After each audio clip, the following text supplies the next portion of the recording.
I'm live. I'm live. I'm live. I hope somebody. I'm early, but after last week's fiasco, I didn't want to. See, we've got some other stuff in the background. It's still not amazing, but what are you gonna do? It's a studio. The light here is okay. Let's check out my mustache. That's where all the hair went. It went off the head and down into the mustache. It's an odd phenomenon. Well, I yes, I am live. I don't have any. I have one viewer. Yes, hello, hello. We're early. We're early. Yeah, okay. I got some stuff I can read here. I'm just gonna. That's a PDF. Hey, how's that gonna work? Okay.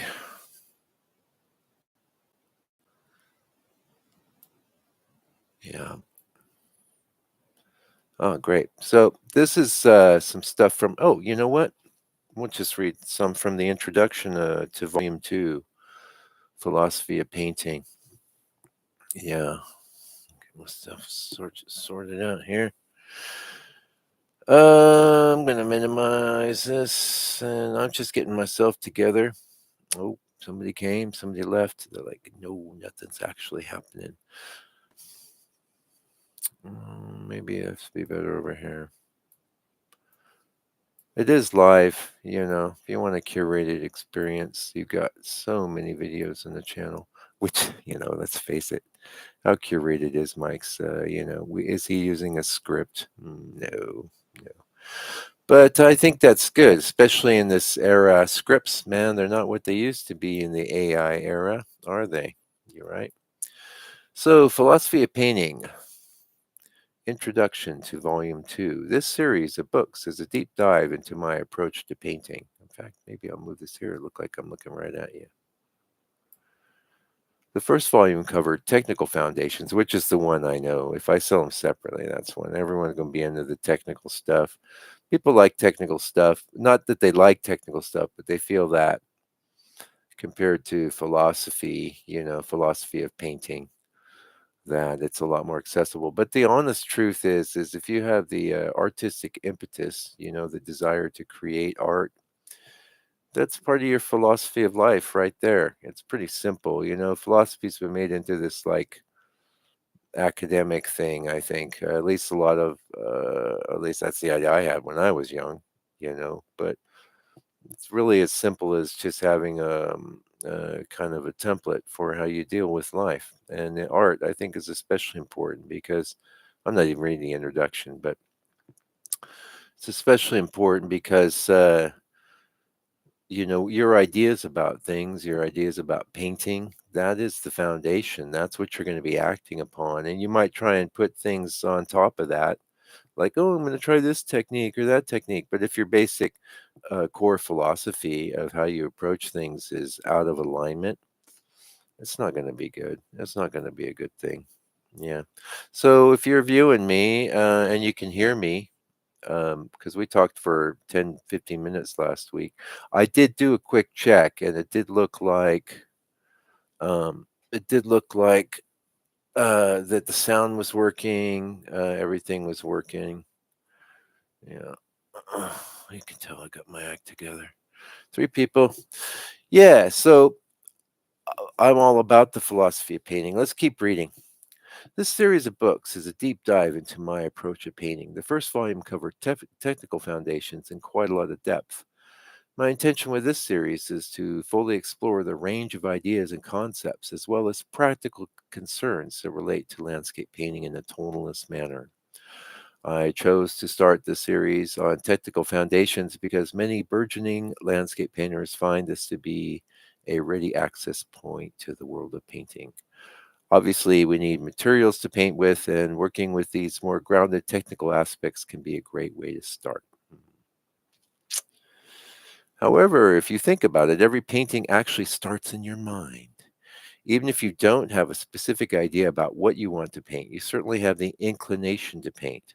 This is the real genesis of everything that you create. And because it's the genesis, it's extremely critical to not only contemplate philosophical ideas and how they relate to your art practice, but more so how these ideas manifest in your work as you proceed from being a journeyman to a master.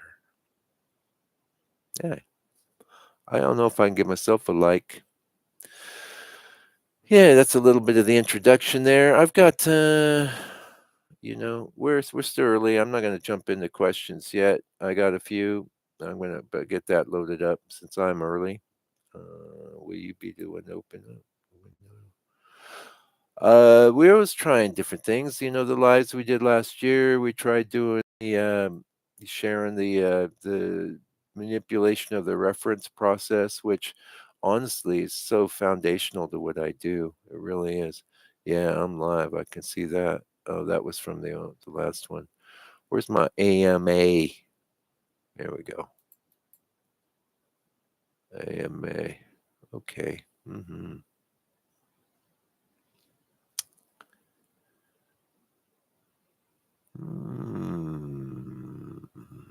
Ah, let's talk a little bit about composition. I got a like. Yay! Thank you. Thank you. Composition, composition is very hard to teach. On my channel, you can look up.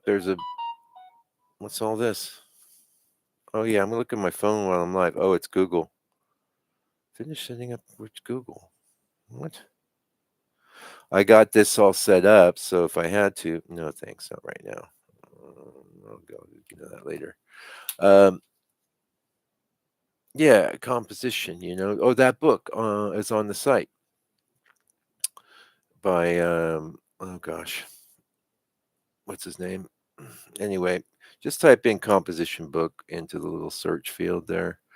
It's my review of the book, kind of. And what happened is we had a flood out here, and oh gosh, about 3 years ago, my studio at the Quarry Art Center got flooded, and I lost my copy of Composition of Outdoor Painting by boom, boom, boom. I can't remember his name right now, but it's early in the morning for me. I'm doing this for you guys. Here we are. But so I had to buy another copy because that book is amazing. It's amazing, and he has so many great tips and insights into composition. But I can tell you that I bought that book and I was like, "Oh yeah, I understand a lot of stuff better." And then, yeah, I mean, it did help. I did improve my work, but in a lot of cases, it was I still did a lot of bad composition.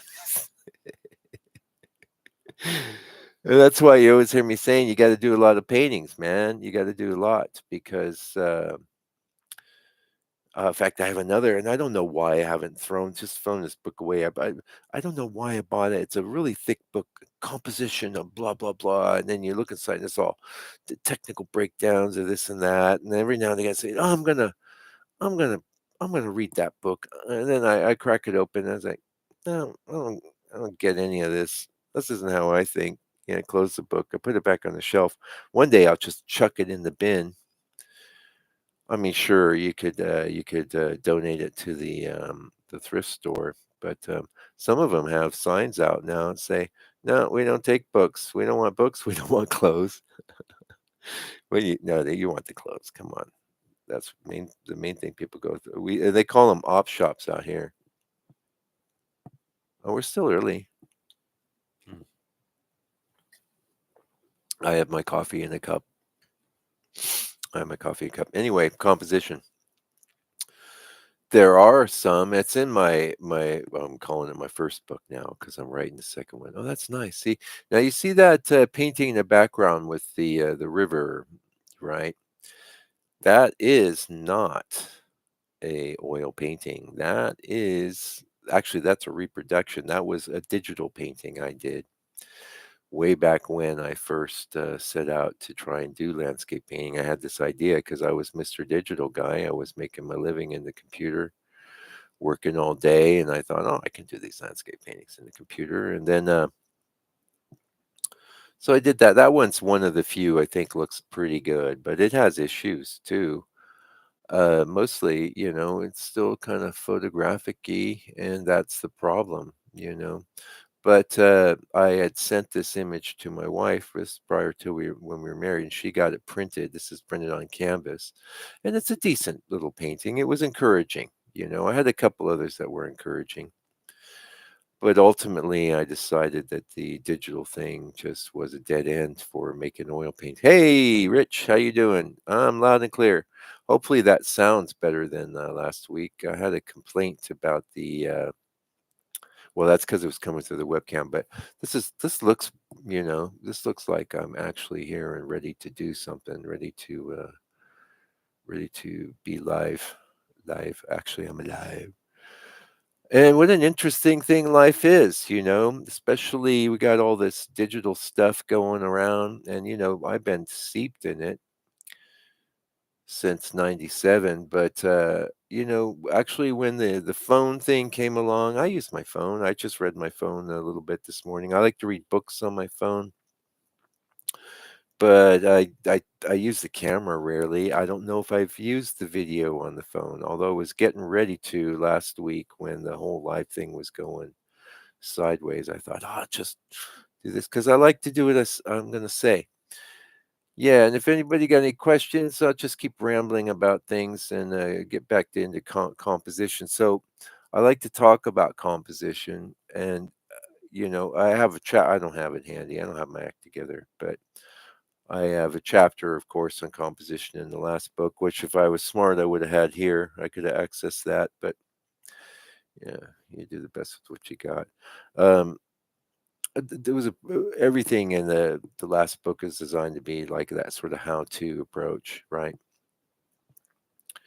Where I go in more depth in the newer work, but I have a pretty extensive chapter on composition, which if like I said, I have my act together, I could read that to you. But already know how it's going to go. It's not going to be that I'm going to get in and read that much.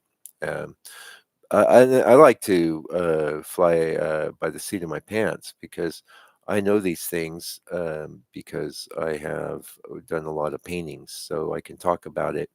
And that's been my whole approach to the channel since the start, and that's probably why it's a good thing I didn't start doing the video of my painting until I was about 5 or 6 years in, and even then, man, I kept a lot of it up there. It's all there. There's plenty of warts, it's plenty of bad, not so much bad things. You never really got to see the bad things on my channel because why would I, But certainly um, things.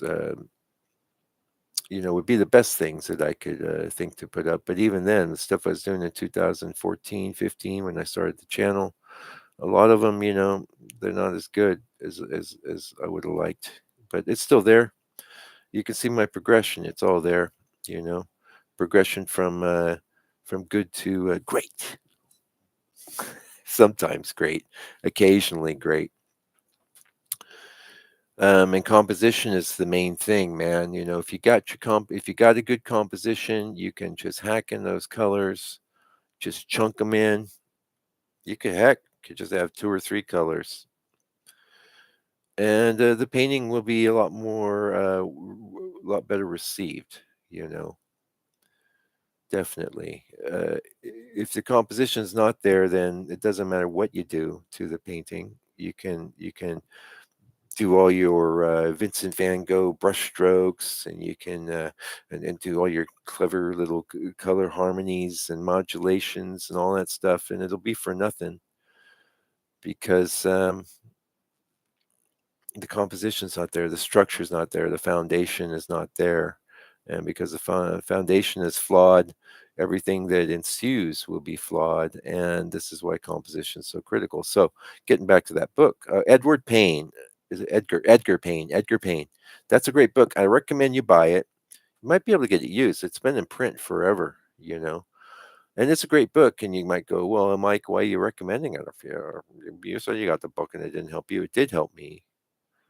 It helped me in a lot. But my point is that just seeing something, you know, is not the same thing as putting it into practice. You have to. Composition is incredibly subjective, although." that's not to say it can't be done wrong. It can be done wrong, and when it's done wrong, everybody knows it. People won't tell you, especially out here we're in New Zealand. They don't like to be direct in their conversation out here at all. And I love Kiwis. They're wonderful people. But no one's going to say. In fact, even there in the States, no one's going to say, "Hi, I got 3 viewers. I got 1 like. Come on, and 3 of you are hanging in there." Is it so hard to? This is called a mouse. Okay, it's really easy. You just scroll over and click on it. So. Maybe they're robots and they don't like thank you. Thank you for that. I honestly don't mind, um, if I get likes or not. What are you gonna do? How many likes does a person need? But it's good for the well, I need encouragement because Uncle Mike's been on actually it's camera facing, so I haven't done a lot of that. I'm not really that into that. But I've been doing the videos. I know how to talk. We all know Uncle Mike knows how to talk. Getting back into composition until I get a question. Rich, if you have a question, you may ask me. I know you've heard all my oh, I better not swear. You've heard all my rhetoric, but every now and again, I got a new wrinkle. Yeah. So, what is my favorite composition? Hey, something like this, right? You got the big thing and the little thing. We have some of that right behind my head, right? We've got the bigger tree mass and then another one there. Not so much the steel yard because actually this painting is very interesting. I should show you. Because I call this like my sort of Vincent Van Gogh style. Kind of, can you see that? And I did this, and I was like, it was just okay, But one of my students really, oh, that's amazing. I really like that. I'm trying to get it so there's no glare. There's a lot of glare in this room here. It's amazing. I thought, oh, do you think it's amazing? Oh, well, that's nice. Okay, maybe we'll think better of it. But more strokey. I've got a few like that.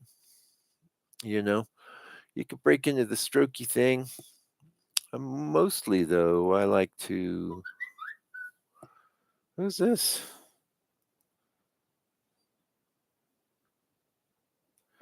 Okay, that's the wife. Yeah, she's gonna go shopping. Yeah, sometimes I lead the strokes, but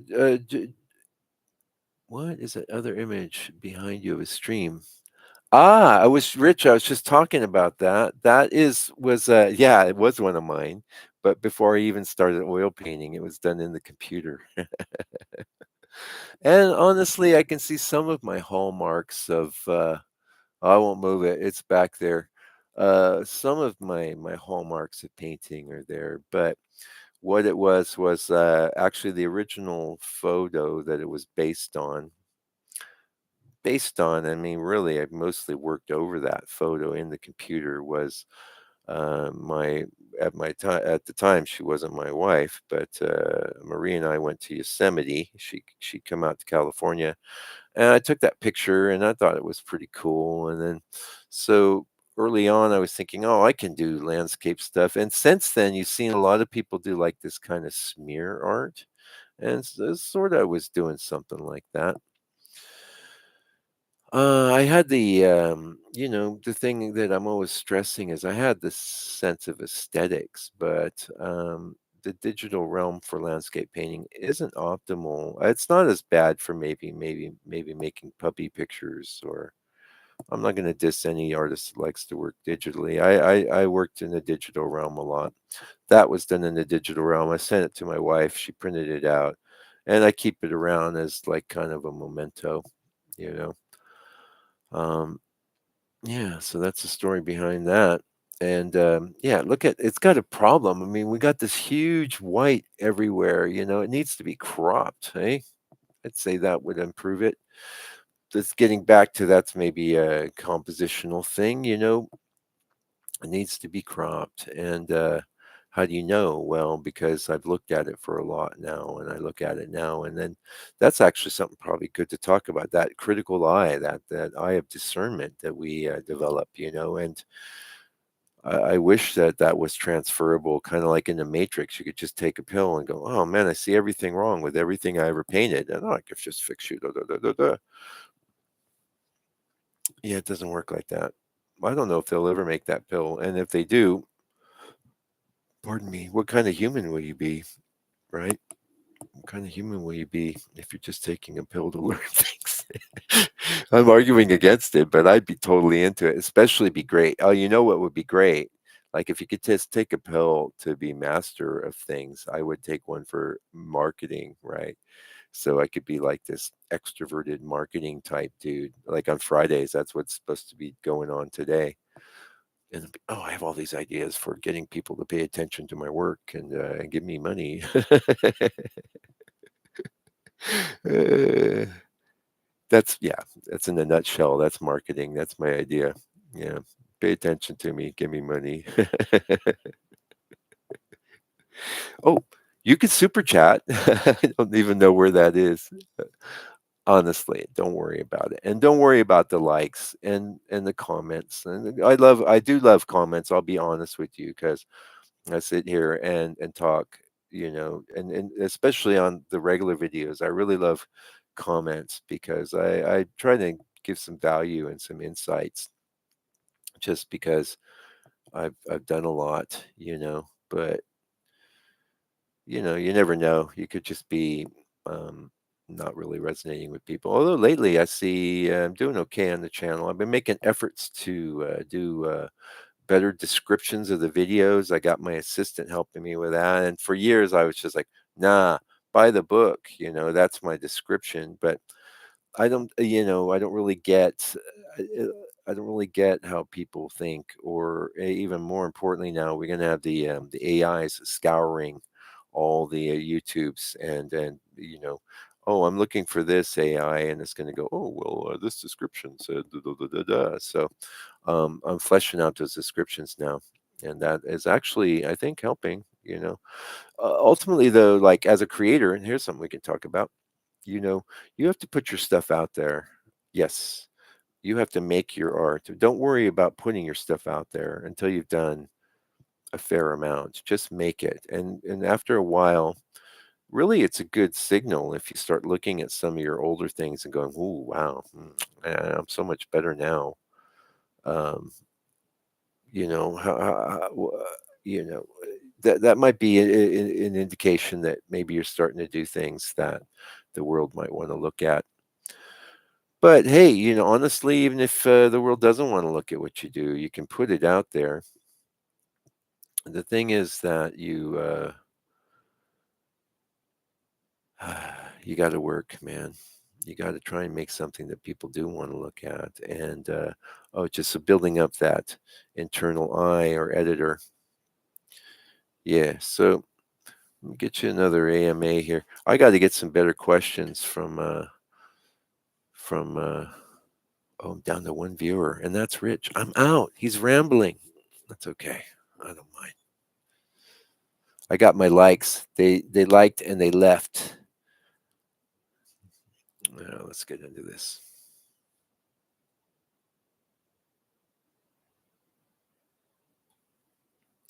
That actually was a question. Thank you, Rich. I appreciate that. Yeah, I've always been into that sense of mystery, but I'm just better at pulling it off. That's my whole attraction to tonalism, Rich. I love that mysterious effect. If you look at late period George Ness, you can see, and I mean, I've done so many. You can tell which Nesses that really touch me because those are the most mysterious ones. I veered off into some other territory back when about 2 years ago we were trying to do an Ness a week. Um, yeah, but it doesn't just happen. Although that quality of mystery, it would be a byproduct of who and what you are as a person. Hi, Sam. How you doing? Thanks for joining. Great to see you. Yeah, Rich, your stuff has like this quality of warmth and uh actually, I tend to feel the countryside with your work. My work, I think a lot of the mystery aspect tends to come in.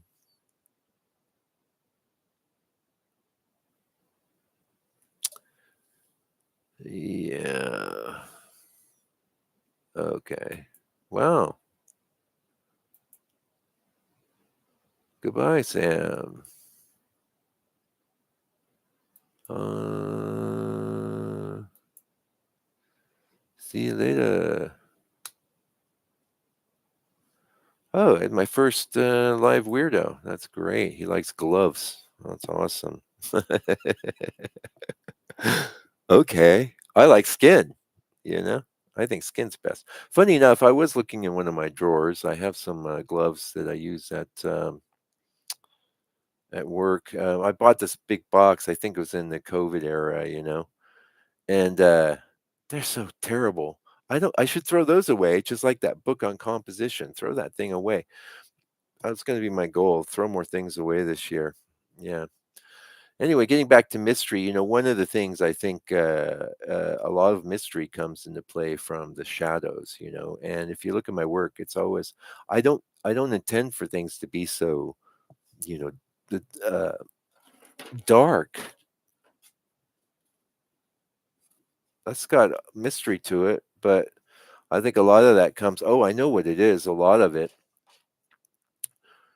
it's dark. I like my shadows dark. I can't even help it. I've even had on the easel in the past, paint lighter. It's not going to happen. It's not. Um, the shadows are dark, and then there's that range of tones, right, from the next darkest on up to the lightest, and where things fall in that spectrum is the mystery quotient. So if well, mm, let's say it's dark on this side, light on that side. You got your darkest dark here. You're hovering around in there. They're doing lots of things happen in there. That's the mystery. That's the mystery bit. When you're over in here in the middle, and that's like where you kind of like to hang out more, Rich. You're kind of more middly. And you don't particularly embrace super strong shadows.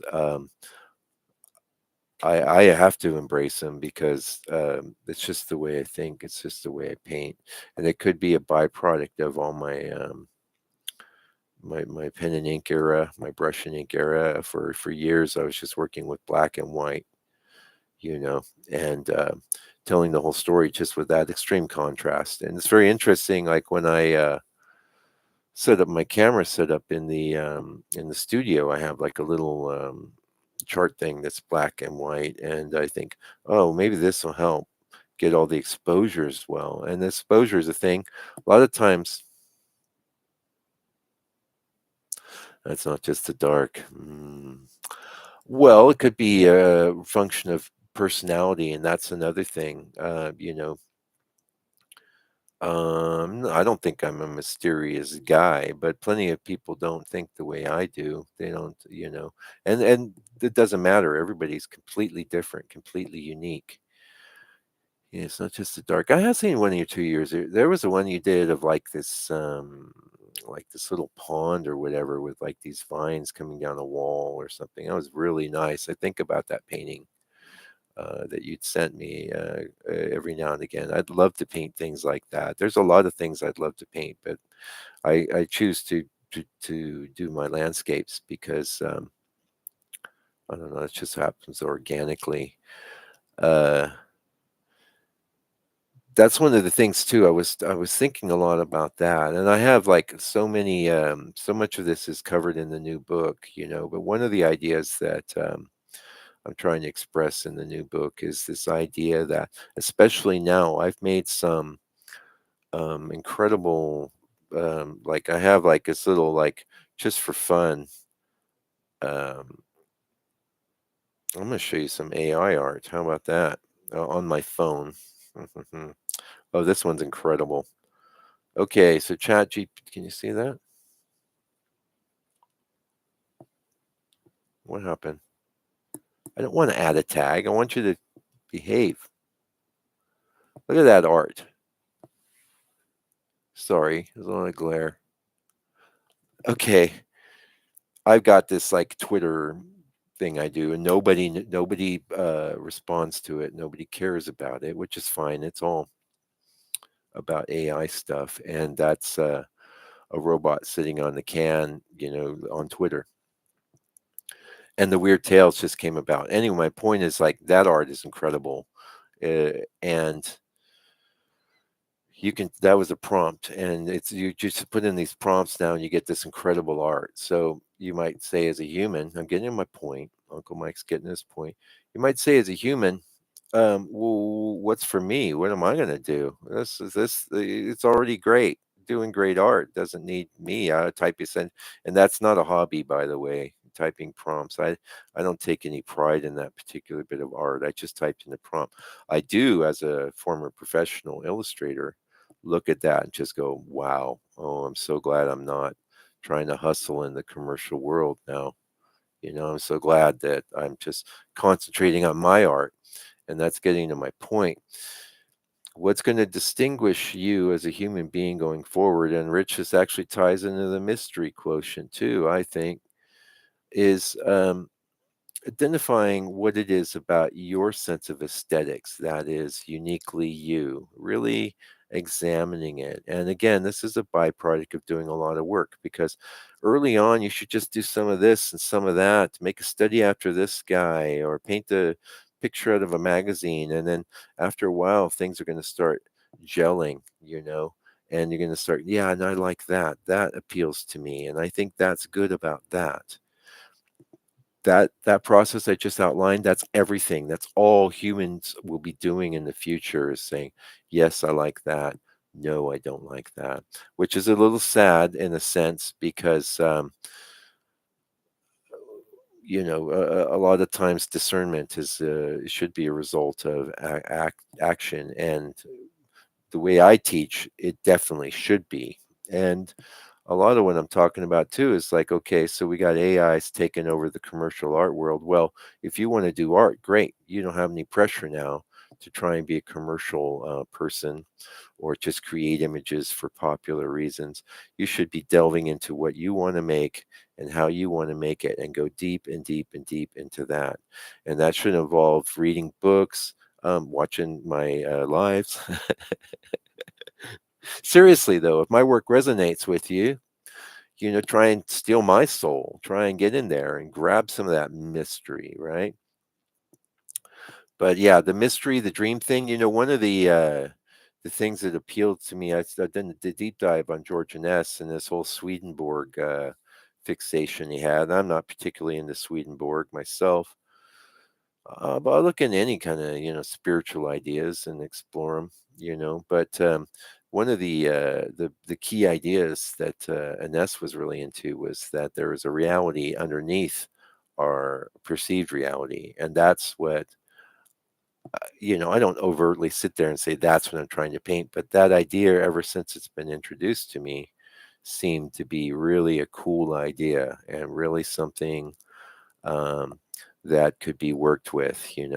So the other thing I would say, and I don't, I know you're not into being overly representational, but I don't really care about making things look natural. That's not my deal.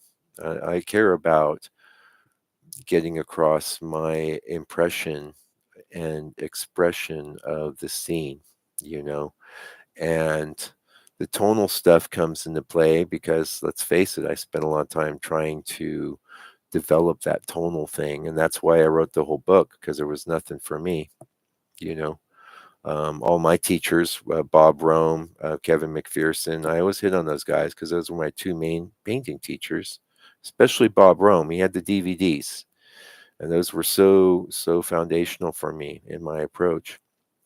But everything is, we talk about that spread from here's the darkest to the lightest, and where are you hovering? Well, I'm over in here. Bob's over in here. you know And all the impressionists are up over in here, you know. I'm over in here, even if I want to be here, even if I set out to be here. Now, there is a bit of exception. Actually, I can't say that. I've been doing these big coastals, and you haven't seen the biggest ones, you know. And they're designed to try and help me make some money out here in New Zealand. One is of Poor Knights Island, which I did little ones on the channel that did real well. But I did a more extensive one at Poor Knights Island, and I want to put that up on the channel. But getting my point is like that isn't necessarily tonal work. But and then I thought, well, that is pretty brighter for me. I thought, and then the other day I put some liquid on it, and everything went. Didn't go that dark. Pardon me. Sorry, sorry. The world is mysterious. Yeah, how do you do it without being overt? Mm. Oh, well, I play a bit of kind of like I play a bit of hide and seek with myself. I don't like to map out or plan everything. I like to have a oh, I do. Yeah. Mysterious. Yeah, I get the mysterious quality about, but yeah, getting into why, I think a lot of times, like if you have you're moving. Oh, we're gonna do a lot of this today. You have a progression of movements you're gonna make to complete your painting and a plan. But I have a structure that I work within. I do my, as I said in the last live, I do the reference. I really try and throw everything I can at that reference, just get it looking awesome, you know but I don't mind if it goes really too saturated or crazy because it's not the end. The end is the painting. Yeah. But someone else could paint from that reference and not get that quality in their work. So it's obviously like a byproduct of my approach and personality. But when I talk about this hide and seek component, don't like I can talk about it in the book I'm writing. So the book, I basically started out the year by it's my 10 years on YouTube thing. I thought, well, I better go back and start looking at some of these old videos. And I tried to get a few in every day. And also there was a blog. I used to keep the blog going up as well. And I noticed where I was going to write a book way before I wrote the last book. And so I thought, oh, I better start just collecting some of these in the text files. And so I collected stuff in the text files. And then in a lot of cases, videos, I might have said something, I kept a snippet. And then I assembled this huge array of topics and themes and ideas. Some were very extensive and some were very limited. And it all went to a folder. And then later on, I don't need to talk about the whole process of the book because the thing I want to get to is like now I'm writing the book. I'm on volume 3, and I go into that. I got my list of topics. I go in to my folder full of things I'm going to write about, and I don't have no actual recollection of other than I wanted to write about it. Whether it'll be a lot or a little, it's a mystery to me. It's a mystery, you know. And for some people, that wouldn't have worked. Oh my gosh, I never get this many texts, you guys. What is this?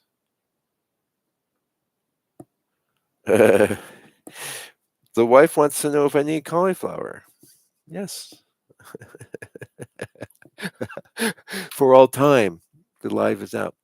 Um, Getting back to this process though, there is a bit of like, I want to be surprised by things. I want to come upon things. So I'll think about, yes, I know I'm going to do an underpainting and then I'm going to jump in. And honestly, a big part of it is too, I honestly have this feeling is like, oh, how am I going to pull this off? And then I just do it. So I think that's the good stuff. If you want to do the good art, you can plan, you can work things out. And actually, to be totally honest, you need to do all that stuff. I've done it, been real linear. And but these days I like to just jump in and find out what happens. And it's one of the reasons too where I like the the smaller paintings, I think, because let's pull some out. We got paintings here. This one's interesting. This is on all of these are on the channel, you know. I've just been doing this a long time. I sell my share. Remember this one? Hmm. Well, this is interesting, isn't it? I think that started life as a grayscale, if I'm not mistaken. Yeah, the mystery. That's the tonal mystery. Mm, that's not a perfect painting. That's sort of a weird tree, but it's me. There's scratches, all these little scratches and things. I really need a better system. Yeah. Um, yeah, so that was glazed into color, you know. That was an interesting exercise. Ultimately, I won't do that again. Yeah, you're better off doing something else. But if you want mystery in your work, maybe paint with one eye covered. What am I doing here? We can't tell where the board is because you lose your depth perception, right? I think that's what I heard. I think that's what I heard. Yeah, in fact, I can go off in the tangents about things that aren't painting related, but we'd want to keep it focused. Yeah. So back to the aesthetics thing, you know, that's where it's at. Like if you like my work, you know, watch a bunch of my videos. You can do studies after my stuff, but really would be better, I think be better. There's tons of master studies on the channel. Go get the reference. You can even email me, Mike. Do you have the reference for this painting? I'll send it to you. I'm like that. I'm cool like that. Um, but you know, you can find it. You just type Georgia Ness or John Francis Murphy into the search engine, put image on, and you're going to see all kinds of stuff. And set out to make some so do that work. Don't do it too big. For me, I definitely responded to that mystery component from, especially it's in Georgia Ness's work and it's in Murphy. It's in Eaton too, but Eaton's a little more here, right? Of that dark to light. He's not as dark. It's not, but you're right though, Rich. It's not just about dark.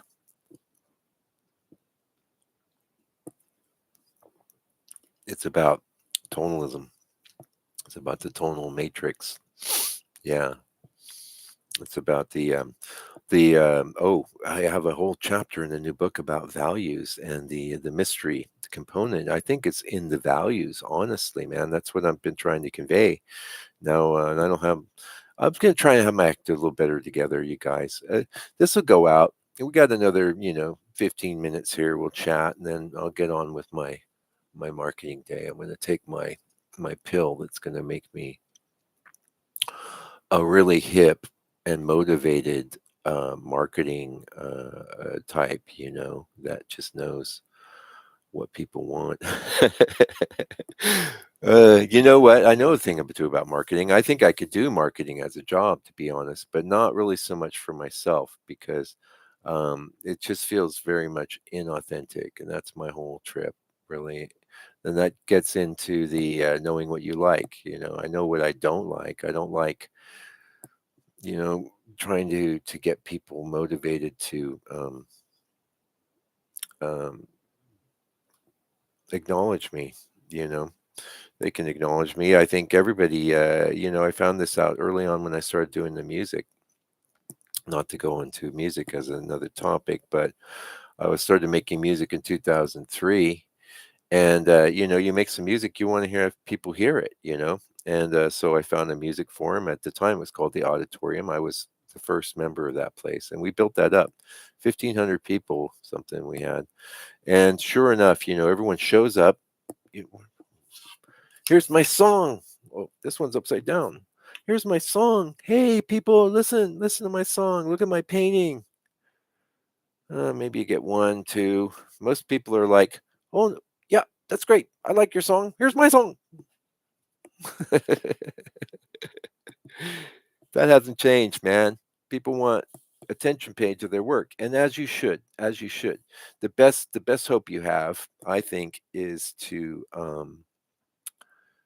really try and make it work that people want. Hey, I got viewers coming and going, but if you come, you want to hit the like and then you can leave because I'm boring you. Okay. Anyway, you should the best chance you have, I think, is to make something that's worth people paying attention to. But even then, uh, sometimes the attention will go to the ones that are just better with people, better with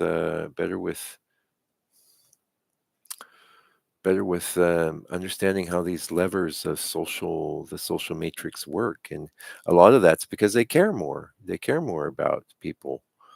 No, I mean, I care about people. Don't get me wrong, but they care more about people's good opinions, or they care more about um, um, what their work's doing in the world. I just was writing last night, and my silly mega app is just not functioning well. I would have read that to you, but I was talking a bit about that, the,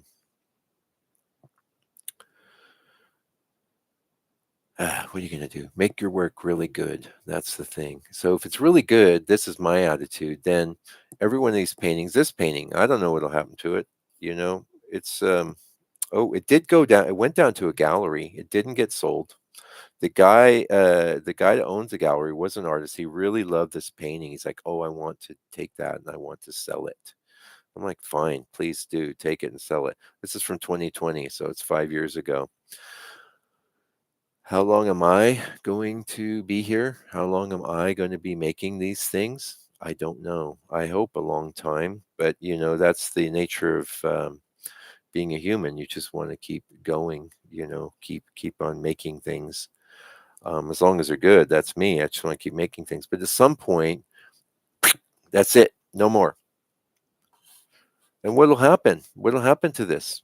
Well, heaven help us. I don't think, if I die before my wife, I don't know if she'll be very good at distributing the paintings, but they'll go somewhere. They're not going to go into a trash heap. And even if they do, even if there's a fire, I think that happened to William Keith in San Francisco. Yeah, the great painter who's not very well known because he had hundreds of paintings in his studio that just went up in flames.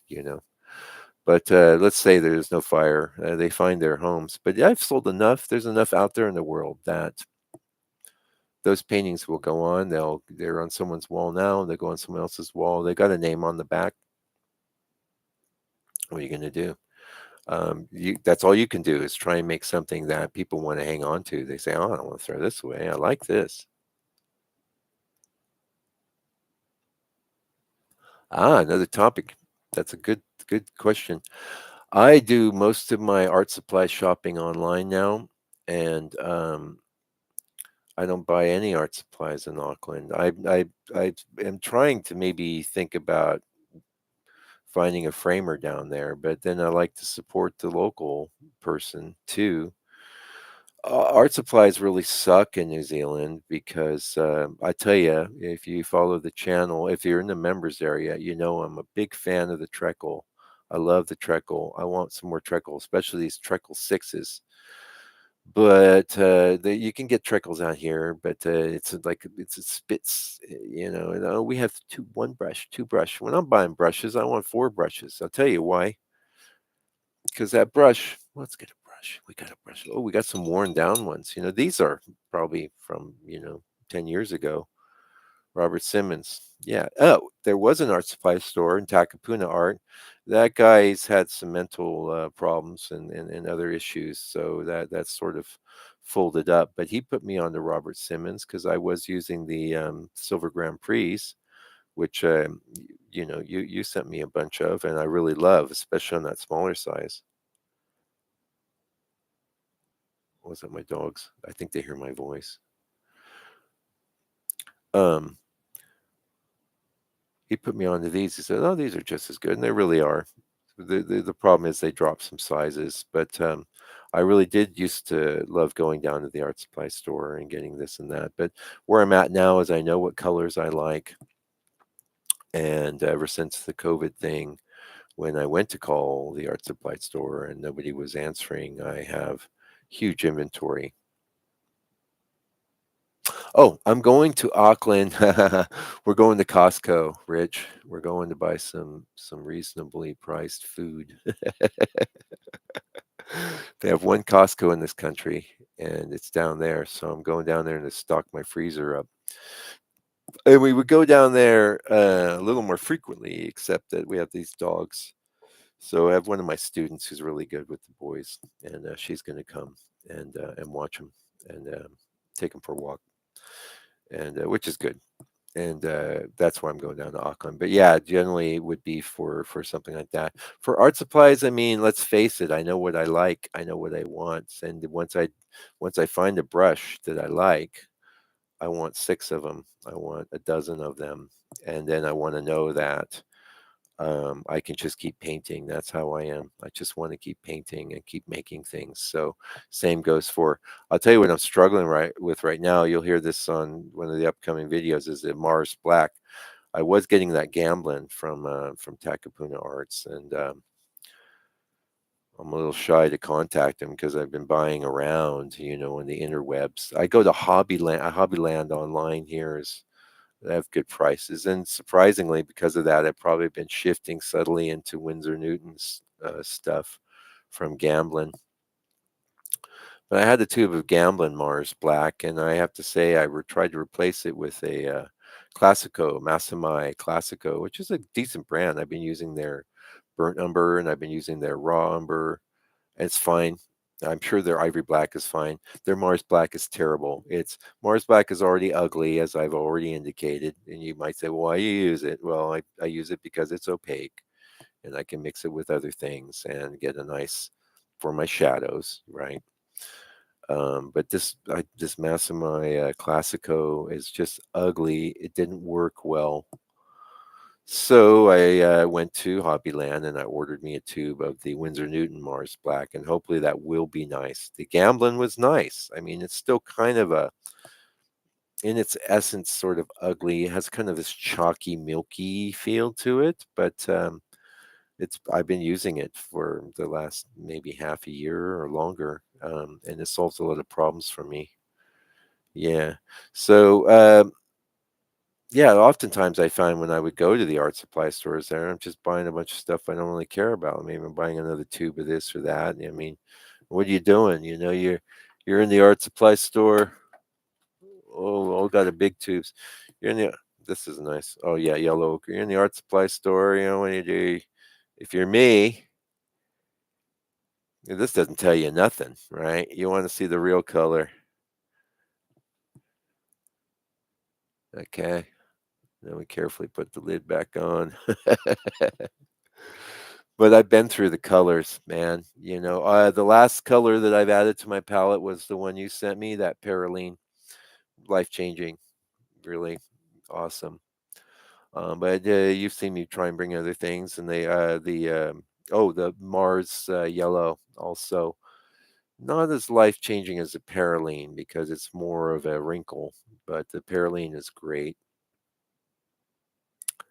Oh, hi Brenda, how are you doing? How far ahead do I plan my paintings? Is a great question. Everything I do is pretty much pivoting off of my reference images. So a lot of times, like I will go out and I'm in nature with my wife, and I see a scene that I think is going to make a good painting, and I'll take a photo of it. And later on, I get the photo up in my computer, and I can develop that composition. So um, and there's some of that in the members area. It's a little bit sprinkled around the channel, but I'll pop in a different sky, and I do a bunch of things to make it tonal.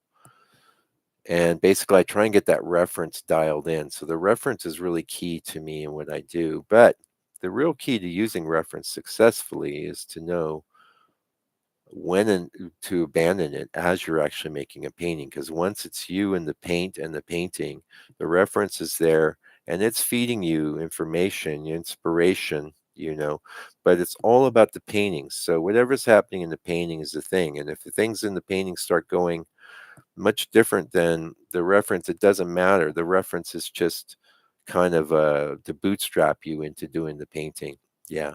And actually, I'm writing in that new book. I just did a chapter on painting from imagination, which is I think it's tough because if you're just coming up with an idea, the problem is I think internally we only have so many compositions, so many.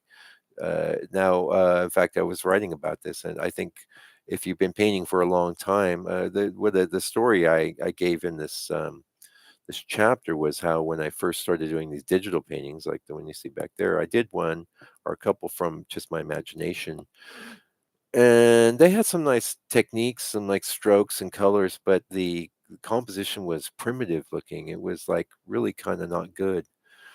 And then I thought, well, I better lean into this reference thing. But the problem with the reference is that then you can be like, oh, it's in the photo, so it needs to be in my painting. You don't want to do that. So hopefully that answers your question. I plan pretty far ahead, but I have a loose plan. And the thing is like as an artist, you want to be able to express yourself and react to things that are happening as they're happening. And I don't believe, like one of the things that I teach, I think is really important is, you're painting one, two strokes and you've got something there. What I've seen a lot of painters starting out do is then they go over those again, because they're not sure. But the best thing you could do is just cover the whole canvas, just move and through and do everything and then leave it alone. If you do, you'll notice that at least you have an honest expression of yourself. You have a lot of references. Do you like to work with your references in the computer, or are they just like a plain Jane photo? You know, that's one thing I think is neat to develop them in the computer. Now I have a digital skill set. A lot of people don't, but even if you don't, there's like those Instagram filters and things. There's a lot of like little phone apps that you can play with your image there. I had one student that was doing lots of neat things, and she wasn't very technically minded, but she was giving it a blue cast or a green cast. I do think that time spent developing your references is time well spent. It might be that, oh, I want to paint, I want to get into paintings, but the better you can get that inspiration coming in to you, the better the painting's going to be. And I learned this when I was an illustrator. I was a commercial illustrator for 13 years, and I did lots of great illustrations and some that were terrible. And I can tell you the terrible ones were generally because I didn't have good reference. I didn't have good stimulation. If you have good reference and something real stimulating, um, then you can, you know what? I got paint on my coat. I got paint. Yeah, blue paint. That really bothers me. Uh, Crop and enhance. Yeah, yeah. Well, maybe try playing with them. There's a couple different. Just look up photo filters in your if you have Android or the iPhone. There's some things you can play with things and get inspired. And the other thing is too to get a sense of that. A lot of times, I don't know if you've tried doing any studies after your favorite painters. But you might try that, Brenda. That I think is I wish I'd started doing that way earlier. I didn't do my first master study till I'd been painting like 5 or 6 years, but I'd be so much better now if I'd started earlier because, um, if you're looking at a painting, you go, "Wow, I really like that. I really wish I could do that." Have you? Yep, yep. That's great.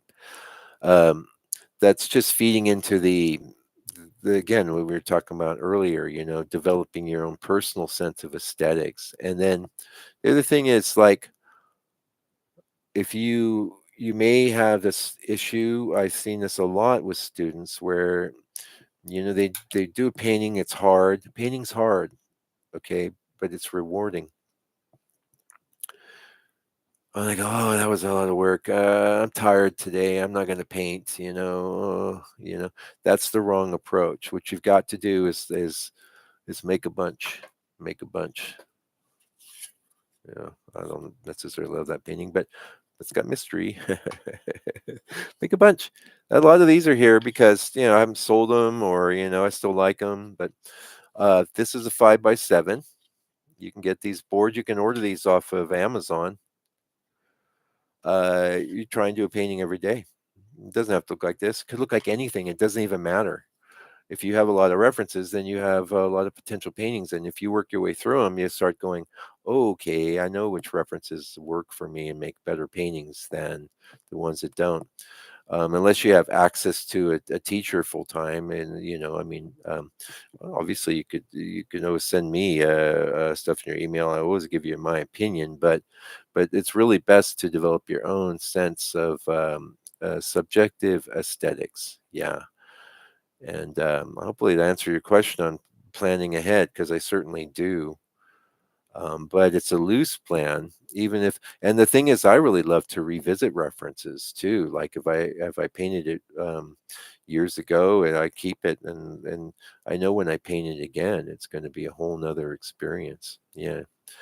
So, oh, actually, I started early. I'll go another 10 minutes here. Does anyone else have any questions? We keep going between 3 and 4, which is fine. I know this will get some views, and it's there for people if they want it. I honestly, the live thing,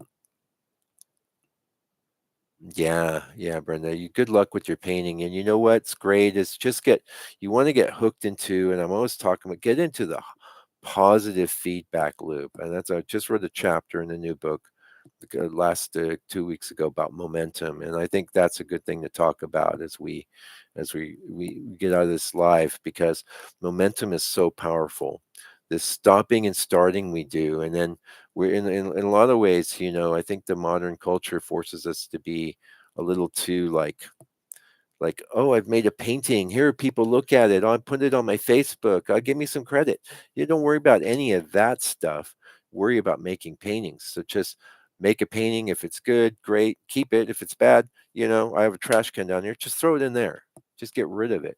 And then you've just got a pile of good paintings, and the bad ones, it's just kind of this vague memory, and you're hitting it every day.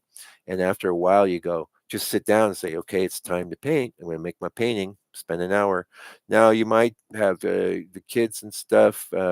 One thing you can do is you can paint the sky one day and then the land the next. So it's not like you have to do the whole scene that night. But if you sit down for an hour every night, work on this, make a small painting, and try to just make it get done. Don't try and perfect it, because this whole perfecting idea, there comes a time for that. I've just worked on a big piece, and I definitely had to click into that mode of trying to push it to a better place. And I honestly don't like that too much when I'm a painter, because I feel like that's an illustration mode more than a painting mode. A painter should be able to express themselves. And if you just work a lot, then you can develop the instinct to just make the mark and leave it. And that comes from experience. So take that pile of references, maybe print them out. I don't know if you print them out or you use your phone, but printing out could be, take your top 10 and say, I'm going to make 10 paintings from these. And if they're bad, they're bad. It doesn't matter. If they're bad, then the next good one you do, it'll be the byproduct of all those bad ones. And they won't all be bad either. You'll have ups and downs. And the thing is to really fall in love with the process itself, fall in love with painting, and make it happen. Yeah.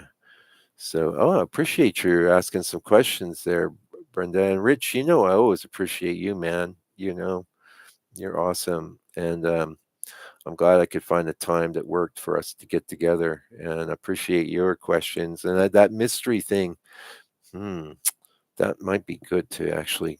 I don't know if I have a chapter on mystery coming up, but that would be good.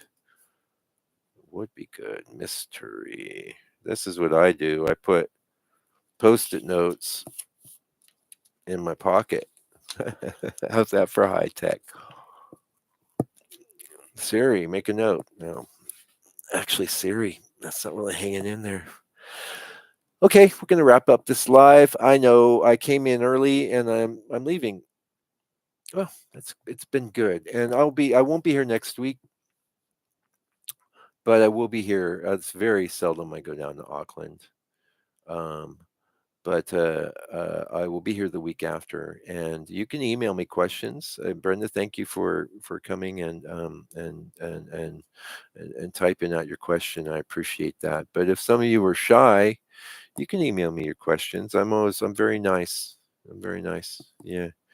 and I like to help people. And I think that just to sum up, here we are in this era of what we needed AI to come in and do all this art and music and be so great at it. We really needed that, didn't we?